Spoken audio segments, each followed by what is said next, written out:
So they did it again. Venom 2 gets announced, and holy shit, they're gonna throw Carnage in there. And it's gonna be rated R. Whoa! Then, of course, right before the movie gets released, Sony's like, hold up. We're gonna make a PG-13. Sony bitches out for a PG-13 rating because they're not confident in what their audience actually wants. Sony will always make that safe bet that also fills a few more seats. Great job, Sony. Great job. What happened? Your balls drop off?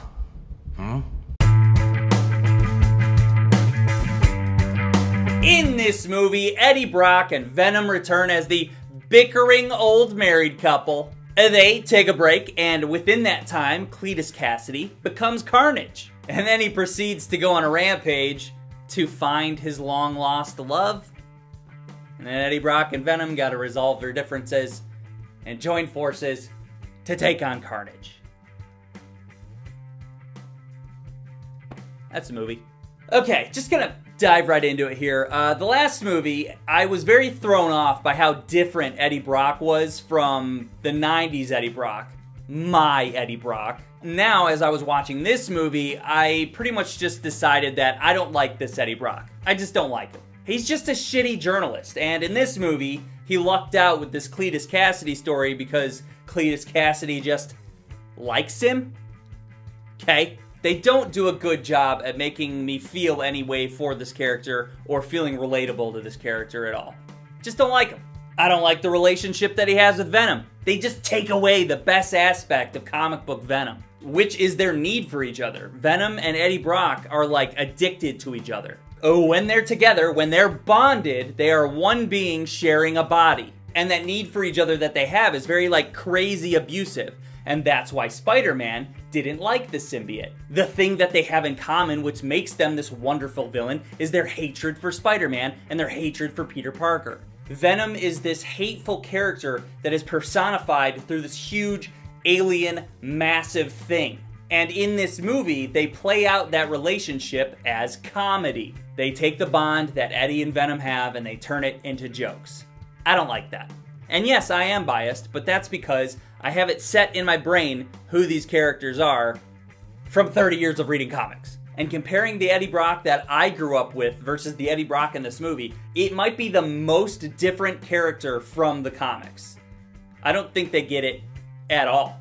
Let's bounce back to Spider-Man. Venom is Venom because originally Spider-Man was the one that first got the symbiote. The symbiote came from outer space and bonded with Spider-Man, and he became Spider-Man Black, and it was awesome. Eddie Brock was Peter Parker's competition at the Daily Bugle. Peter Parker gets a job over Eddie Brock. Eddie Brock is already in this like suicidal, depressed state and blames Peter Parker for the shittiness in his life. And Eddie Brock decides, I'm gonna commit suicide. Yes! It's dark. Spider-Man discovers that this suit is not that great and it's controlling him and he didn't like that. Spider-Man figures out how to get rid of the suit. Peter rejects the symbiote. The symbiote feels this rejection, grows a hatred for Spider-Man. And as this is happening, the symbiote discovers Eddie Brock. They bond and they both have this inner hatred for the same person. The symbiote shares all this information with Eddie Brock of who Spider-Man is. And the symbiote takes all the best qualities from Spider-Man and applies it to its new host. And just like that, a supervillain is born. And over the years, Venom has become known as one of Spider-Man's greatest villains. They take that foundation of this character and just toss it. There's no Spider-Man to create that link between Eddie and the symbiote. And they fill that void with this character that doesn't really have a moral compass, and we don't really know who he is. And he's just kind of an idiot for people to laugh at.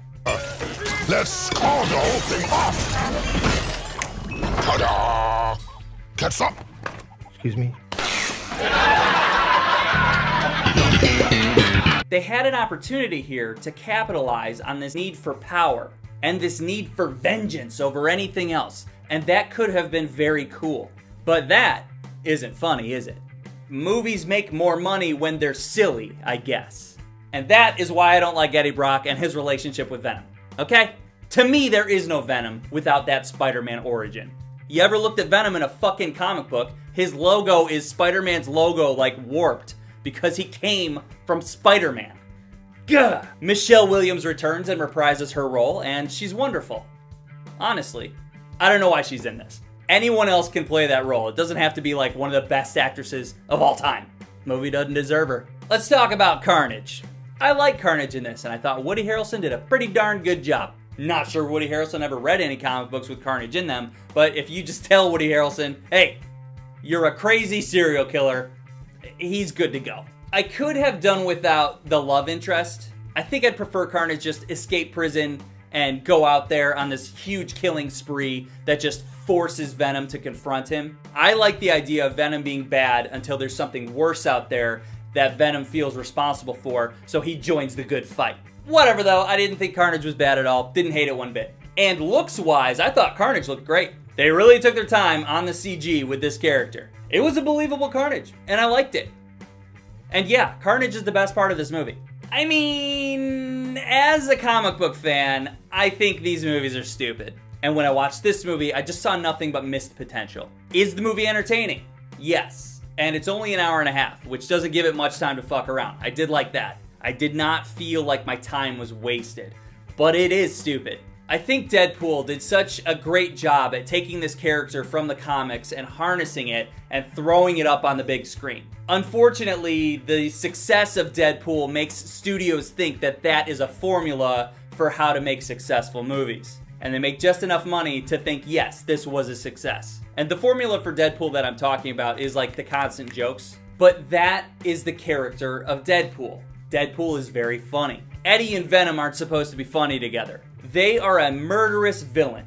And in the last few years, there's a new Venom story that came out called The King in Black. This has become incredibly popular in the comic book community. The potential to take that story and make some movie money is up there. Keep in mind, Marvel does not own Venom or Spider-Man. These characters and the Spider-Man universe is owned by Sony. Sony kind of fucked up with the Andrew Garfield Spider-Man, and so they lent the character to Marvel. And that is the Tom Holland Spider-Man, which arguably is the best Spider-Man. I believe that now Sony wants to capitalize on that King in Black storyline. They just used the post-credit scene of this movie to introduce Venom into the MCU. When all of this MCU multiverse of madness shit is done, I think Sony's gonna take back Venom, Sony's gonna take back Spider-Man, and create their own Venomverse. Typical Sony, it's not gonna be as good as Marvel, but it will make money because people will see it.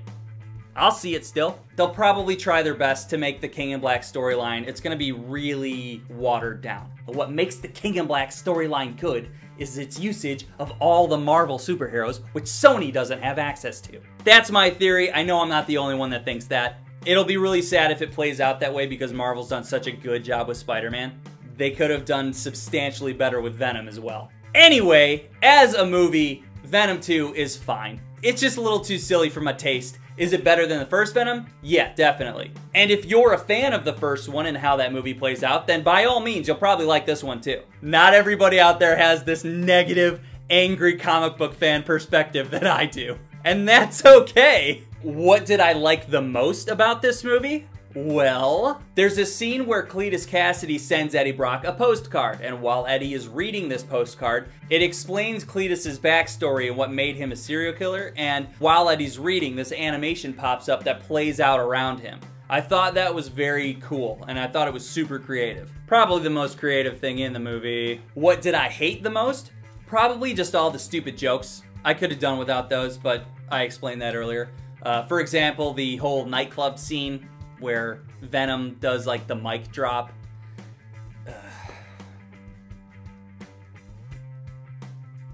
I also really hate how there's no blood in this movie because they decided to make it PG-13. I think if you have characters that are known for biting people's heads off and stabbing people, there should probably be blood because otherwise it looks fake and cheap. So a lot of this did look fake and cheap. There were even scenes where a violent thing was about to happen and they would make a cut right before it happened so you didn't see the violence. And that really fucked with the movie. Like there's a scene where Carnage pins Venom up against a wall. No blood. And he's going to stab Venom like in the gut, okay? And like while he's in the motion to do it, the scene just cuts right there. They just cut to some random shit and it's like, did he stab him? that was a PG-13 rating choice that made the overall movie a little bit worse. And this movie is full of those. I see what they have here, and I did not hate watching it. But I also see what this could have been, and that really bothers me. Because that could be amazing. Instead, this feels like another attempt at being a watered-down version of Deadpool.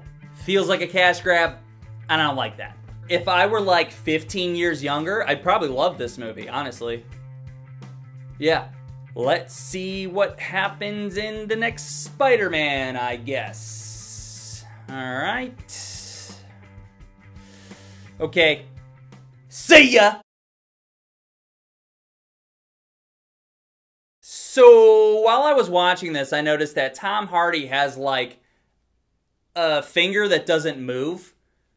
Specifically, he did a scene where he like grabs his face, and instead of doing this, his finger's like this.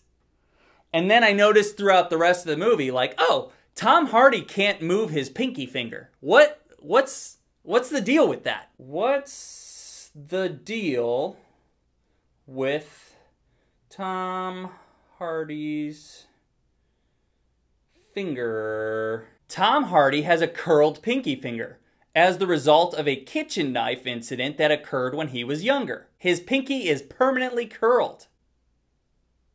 When the injury occurred, he didn't get it fixed, so this is the way it is now. What is Tom Hardy's net worth? $45 million. Maybe take just a fraction of that money and fix your fucking finger. Gross.